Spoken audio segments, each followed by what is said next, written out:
Israel's Security Cabinet have approved Benjamin Netanyahu's plan for a full-scale occupation of the Gaza Strip.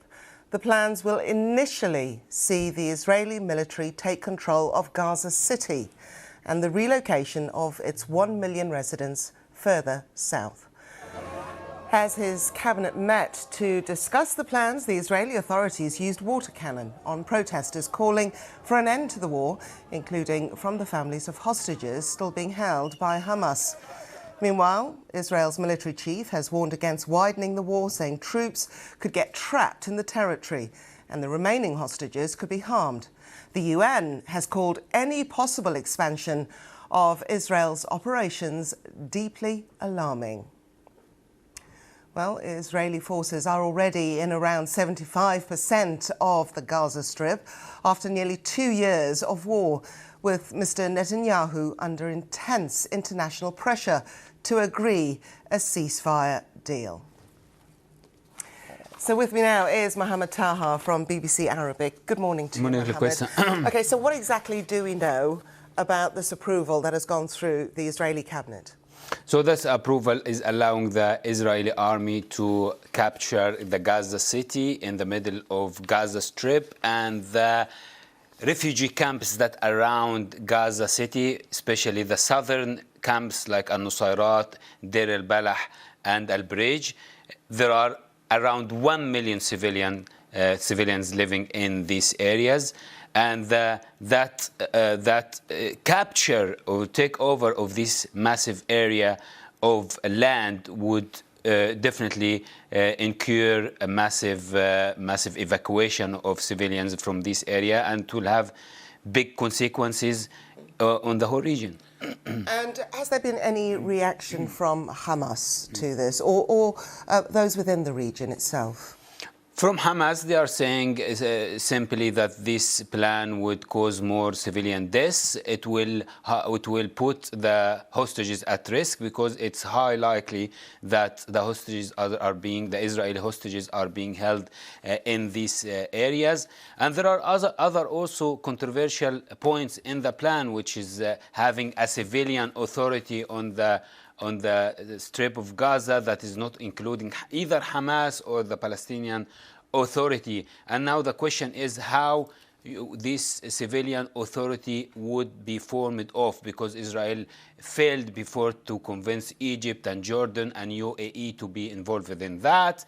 President Trump announced it before that he wants a Riviera in the Middle East and the US will take control, but this plan has faded out.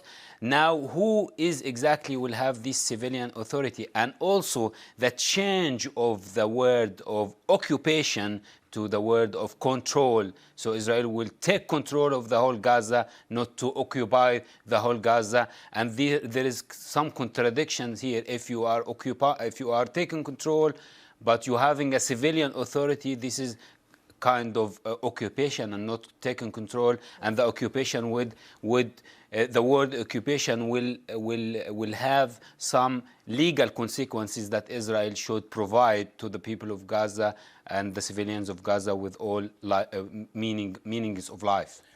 What exactly, or what state is the Strip in at the moment?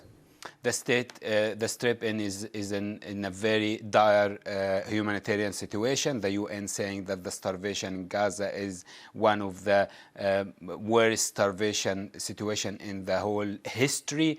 And imagine if this situation will be added to it, 1 million more people will be displaced, will be in hunger, will be trying to go to these controversial aid points to get aid from it. Things will be really hard. I just heard a report from WHO saying that there are 12,000 children in Gaza under the age of 5 who are facing the risk of death because of malnutrition. 5 children died already in hospitals in Gaza yesterday because of malnutrition, and people are dying from hunger, from Israeli strikes, and from trying to get food with the concept of aid or death. Okay, Mohammed, thank you very much indeed. That was Mohammed Taha there. Well, joining me now is the veteran American diplomat and President Emeritus of the Middle East Policy Council, Gina Abercrombie-Winstanley. Ms. Winstanley, lovely to have you with us here on BBC News. First off, I'd like to get your reaction to this latest development coming out of Israel. Thank you so much. Well, my reaction is one that has been repeated over and over for the last several days as the Prime Minister has suggested this way forward, which is, of course, is that it is a bad and dangerous idea. When you have a plan that is not supported by the hostage families, by the Chief of Staff of the Armed Forces, let alone your allies in the region, then you have a challenge before you that is unlikely to come out well. The Chief of Staff of the Armed Forces has spoken about the difficulties in calling up reservists, their own exhaustion, don't know exactly what they will face going back into the Gaza Strip. Of course, the goal of getting the hostages home might be undermined. They are already facing the same starvation that Gazans are facing. And of course, the possibility of increased civilian deaths. So there's no good side to this, except to remove this from the front burner of the Prime Minister's list of issues, one way or the other. When you say remove it from the Prime Minister's list of issues, the question is, why is he doing this? Many are pointing to political reasons. Indeed. Well, pointing to political reasons has been going on inside Israel, as well as the United States and elsewhere, almost from the beginning of the war, when many advised that there was not a military solution to this conflict, that there would have to be diplomatic resolution. We know just getting hostages out of the Gaza Strip, the vast majority have been released via diplomatic negotiations, not through military action. But continuing the war has allowed the Prime Minister to continue in power in ways that many could not have imagined on the 8th of October, 2023. The war has helped him regain his political fortunes, and many believe that continuing the war is what that does for him. Knesset is out, the parliament's out for the next several months, so an election can't be called, he can't lose more members, and this is a way for him to remain in power. Many are suspicious of this. It's why hostage families and other Israelis are begging him to put the hostages first. So on the diplomatic level, as you've mentioned several times, does this latest decision mean that he's been given the go-ahead by President Trump? I think saying that he's been given a green light, a go-ahead, is an overstatement. But it's clear that President Trump has not tried to stop him. It may be a caution light, but President Trump has said in the past that they need to go in and clean it up. He suggested that it's time to be done with this, all for all, as it were. And certainly all for all the hostages released in exchange for an ending of the war and getting humanitarian assistance in is one way to conclude this war, because certainly Hamas has lost control of the Gaza Strip and lost its ability to govern. But in order for a better coalition of Palestinians to come in, for the Palestinian Authority to come in, the war has to end. Okay. Gina Abercrombie-Winstanley, thank you very much indeed. Thank you. Joining me now is Benjamin Rad, Senior Fellow at the UCLA Burkle Center for International Relations. Lovely to have you with us, Mr. Rad. Does this come as a surprise to you? This is something that Netanyahu's been telegraphing and signaling now for days, if not weeks. We anticipated that it would be coming. The question was whether he would ultimately do this, whether there'd be a formal action by the Security Cabinet and the announcement made, whether it was a negotiating ploy meant to pressure Hamas to come back to the table with further concessions. But it looks like now reality is upon us, and this is indeed going to be the policy of the government, at least for the foreseeable future. Is this policy legal in the realms of international law?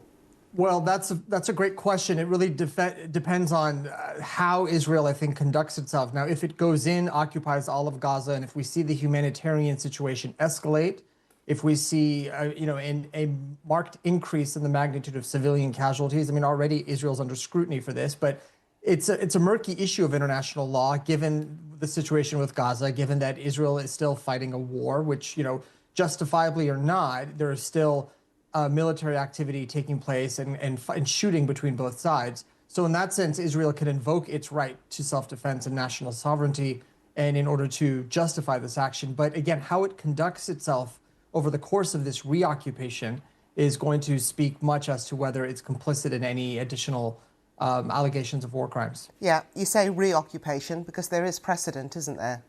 Indeed, yes. Israel withdrew in 2005 on its own accord without any agreement with Hamas. It was a unilateral withdrawal. It took out all the existing Jewish settlements and relocated all of the Israeli Jews who were living there and effectively handed it over to the Palestinians. And then that resulted several years later in Hamas emerging as the dominant party there.